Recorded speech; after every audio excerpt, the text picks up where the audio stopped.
two games played. Kenya and Senegal both then going down to defeat in their one match respectively. Senegal and Kenya, that will be an interesting one coming up in a couple of days' time. But we had action from Morocco and Zaire to enjoy as well today in Dakar. Zaire are in the yellow, and it was Morocco who had lost to Cameroon in the opening game, who had all the chances, although you saw there in the first half Zaire with a header against the framework of the goal.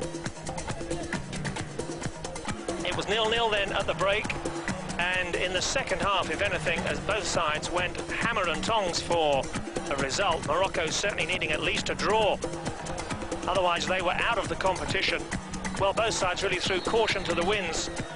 We hadn't had a goal up until the 83rd minute, and then in confusing and controversial circumstances, the referee, who had an erratic time of things, gave Zaire this penalty.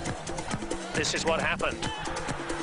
A great save from the Moroccan keeper, justice done there. Certainly there was doubt about the award in the first place, you saw it, and that's a great save from Anzi, deputising for the injured Enzaki. Still, Morocco then had chances to clinch the match. They were heavily criticised after that 1-0 defeat from Cameroon in the opening game. Bizarre red card for the coach. Werner Ock goes off, the Algerian coach, with a wave to the terracing. Something that he said, which the referee didn't like. I'm not sure what language they were speaking. And then this scene on 88 minutes, with the whole Zairean side appealing for what Martin O'Neill at the time felt was a clear offside. The referee overrules the linesman and allows play to continue when the ball is squared across the 6-yard area. Rabie from Morocco can hardly believe his luck, and Zaire thought that they were down and out. It was 1-0 to Morocco.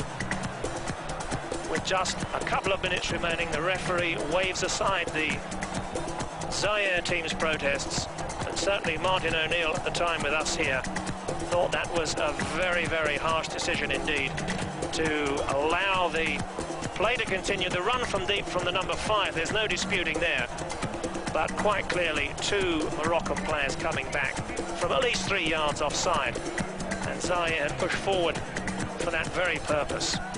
It seemed to be all over for Zaire, but would you believe it, pluckily they came back in the last minute as the Moroccans lost concentration. And justice is done on the soccer field.